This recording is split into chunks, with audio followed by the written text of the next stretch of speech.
वेद कथा, जय स्वर वेद कथा।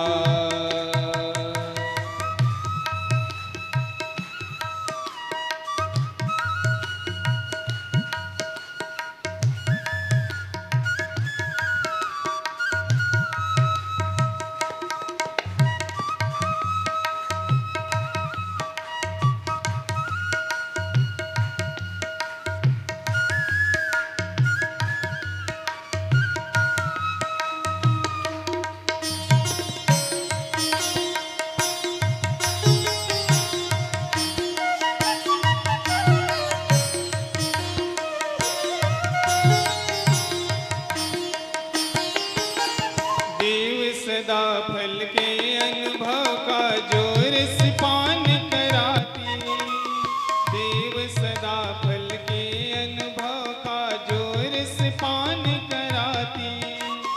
शिष्य सभी वे धन्य जिन्हें मिल जाती गुरु की स्वाति, शिष्य सभी वे धन्य जिन्हें मिल जाती गुरु की स्वाति।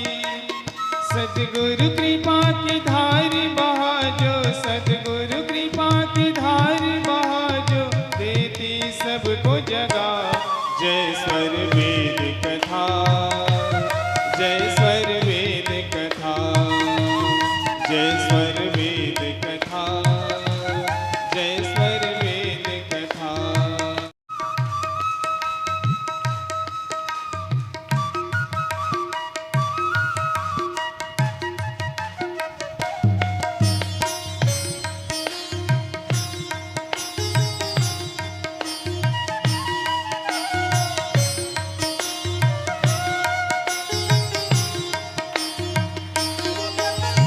सत्य सत्य का बोध करा जो ब्रह्म ज्ञान बतलाती, सत्य सत्य का बोध करा देवता सुख पाती। इसकी महिमा यक है अलौकिक, इसकी महिमा यक है अलौकिक, अद्भुत शब्द छटा। जय स्वर वेद कथा, जय स्वर वेद कथा, जय स्वर वेद कथा, जय स्वर वेद कथा।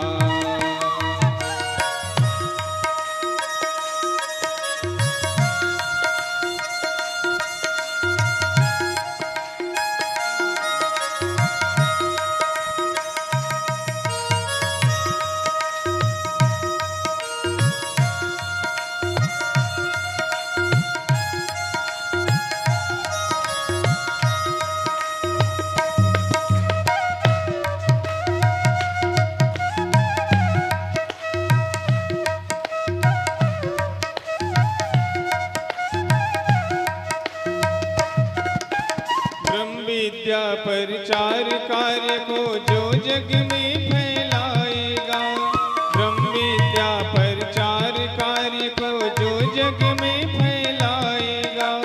सद्गुरु कृपा का अधिकारी बन वही शिष्य कहलाएगा, सद्गुरु कृपा का अधिकारी बन वही शिष्य कहलाएगा। अंकित इस श्वेत ध्वजा से, धन्य हो यह वसुधा। जय स्वर वेद कथा, वेद कथा, जय स्वर वेद कथा, जय स्वर वेद कथा, जय स्वर वेद कथा, जय स्वर वेद कथा, जय स्वर वेद कथा, जय स्वर वेद कथा, जय स्वर वेद कथा, जय स्वर वेद कथा, जय स्वर वेद कथा, जय स्वर वेद कथा, जय स्वर वेद कथा, जय स्वर वेद कथा, जय स्वर वेद कथा। ईशावास्यमिदं सर्वम उपनिषद का पहला मंत्र है, ईशोपनिषद का प्रथम मंत्र है।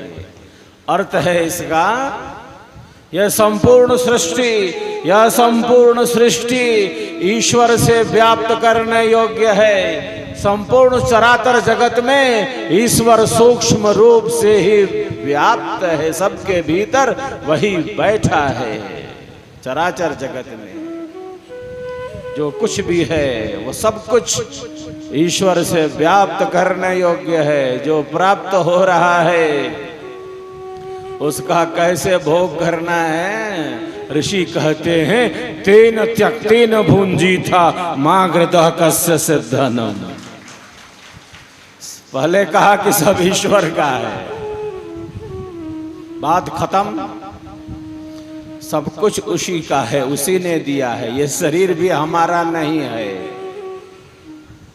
ये शरीर हमारा है नहीं, हमें मिला जरूर है।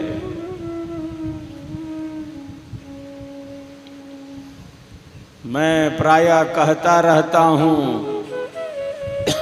अगर ये शरीर हमारा रहता, अगर ये शरीर हमारा रहता तो हम इसको लेकर चले जाते। हम माँ के गर्भ से शरीर लेकर तो आ गए हैं, शरीर लेकर जा नहीं सकते, जा नहीं सकते। हमारा रहता तो हम लेकर चले जाते। हम बस यही हैं, हम बस शरीर हैं, इससे बिना हम कुछ है ही नहीं। ये शरीर हमारा है नहीं, वस्तुतः हमें मिला जरूर है। इसीलिए ऋषि क्या कहते हैं, ईशावास्यमिदं सर्वं यत किंच जगत्याम जगत तेन त्यक्तेन भुंजी था। त्याग पूर्वक उपभोग करो, हमारे ऋषि हमारे लिए आदेश देते हैं। मैं और मेरा से ऊपर उठकर उपभोग करो। माँ घृतः कस्य सिद्धनम, किसका है लालच मत करो। ऋषि का आदेश है, उपनिषद की वाणी है। संपूर्ण सृष्टि ईश्वर से ही व्याप्त करने योग्य है। यह जो ईशागढ़ है, यह जो अशोक नगर है, यह तो स्वरवेद का ही नगर बन जाए, यह तो ब्रह्म विद्या का ही नगर बन जाए,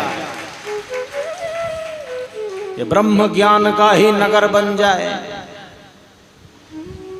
यही हम सबको प्रयत्न करना है, यही हम सबका पुरुषार्थ होना चाहिए। हम सबका संकल्प महान, हम सबका संकल्प महान,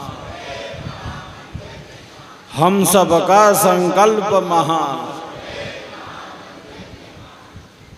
सब प्रभु के जीव हैं, सब सृष्टि ही ईश्वर की है। ईशावास्यमिदं सर्वम, बात खत्म।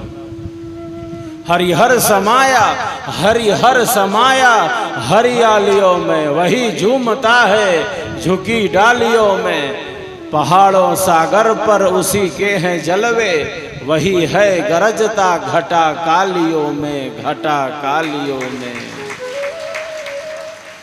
जिस तरह अग्नि का शोला, जिस तरह अग्नि का शोला संग में मौजूद है, उस तरह परमात्मा हर रंग में मौजूद है। ईश्वर ही सब रंगों में मौजूद है और सब में मौजूद होते हुए इससे भिन्न भी है। इसमें है सर्वत्र और इससे भिन्न भी अपने परम अस्तित्व से स्थित है।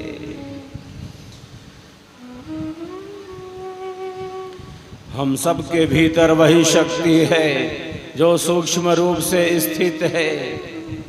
जैसे मेहंदी के हरे पत्ते में लाली ही लाली छिपी है, मेहंदी के हरे पत्ते में लालिमा छिपी है। तिल में तेल है, चकमक पत्थर में आग है। दूध में कहाँ है मक्खन, दूध के कण कण में मक्खन ही मक्खन है। उसी प्रकार सबके भीतर आत्मा के अंदर अंतरात्मा रूप से और कोई नहीं, सच्चिदानंद स्वरूप से परमात्मा ही बैठे। सब प्रभु के जीव हैं। इसीलिए हम किसी को अज्ञान अधर्म पूर्वक कष्ट नहीं दे सकते। सब प्रभु के ही जीव हैं। किसी को भी अज्ञान अधर्म अन्याय पूर्वक चोटिल नहीं कर सकते, किसी को भी पीड़ा नहीं पहुंचा सकते। इसी को सेवा कहते हैं। सेवा का अर्थ क्या है? हमारे कारण किसी को भी कष्ट न मिले, अधर्म अन्याय पूर्वक, हमारे कारण सबको सुख ही सुख मिले। हमारे कारण सबको शांति ही शांति मिले, इसी को सेवा कहते हैं। सेवा का अर्थ है अहंकार शून्यता, बिल्कुल सहज। सेवा मतलब सहज, सरस, सरल, स्वाभाविक, अहंकार शून्य, जो सबके भीतर उसी तत्व को देखता है। हमारे ऋषि कहते हैं आत्मवत् सर्वभूतेषु ततो न विजुगुप्सते, जो सबके भीतर उसी तत्व को देखता है, जो किसी से भी घृणा नहीं करता, जो सबके कल्याण का चिंतन करता है, वही सेवक होता है। जिसके मन में कोई ईर्ष्या का भाव नहीं, जो सहज है, सरस है, सरल है, स्वाभाविक है, वही परम सत्य की तरफ है। सत्य में स्वाभाविक शक्ति है।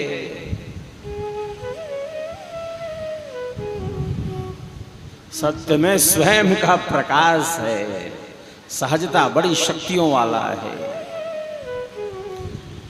तो सेवा का अर्थ यही है, अहंकार शून्यता, हमारे कारण सबको सुख मिले। जो योगी है वही तो सबके लिए उपयोगी है, वही सबके लिए उपयोगी।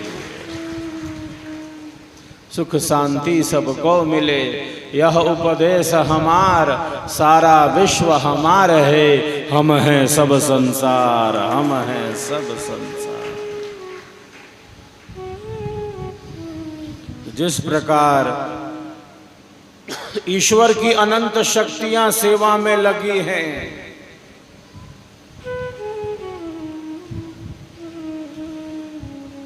ये सूर्य देव हमारे लिए ही तो कार्य करते जा रहे हैं।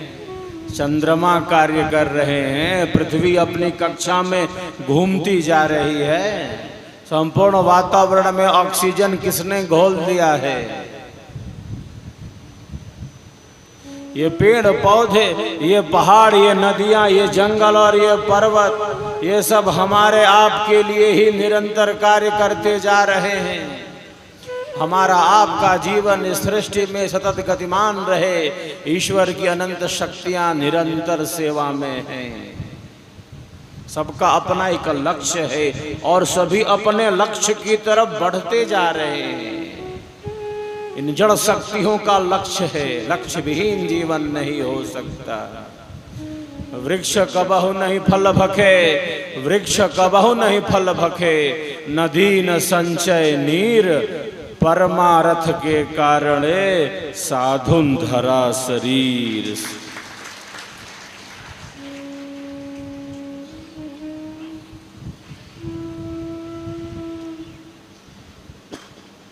वृक्ष अपने फल को कभी स्वयं नहीं खाता, नदियां अपने जल को कभी स्वयं नहीं पीती। इसीलिए जो श्रेष्ठ पुरुष हैं वो सबके हित का चिंतन करते हैं। दुखी को और दुखी नहीं बना सकते, पीड़ित को और पीड़ा नहीं पहुंचा सकते। सबको सुख मिले, सबको शांति मिले। यह स्वरवेद महामंदिर सबके सुख और शांति के लिए ही तो निर्माणाधीन है। दुखियों का दुख कम हो, दूर हो, सब मन की शांति का अभ्यास कर सके, हमारी संस्कृति की पताका फहराती रहे। क्यों बन रहा है यह स्वरवेद महामंदिर, जो सेवा का अप्रतिम रूप है, जो स्वरवेद महाग्रंथ को ही समर्पित है। लाखों लाख जीवों के कल्याण के लिए ही तो स्वरवेद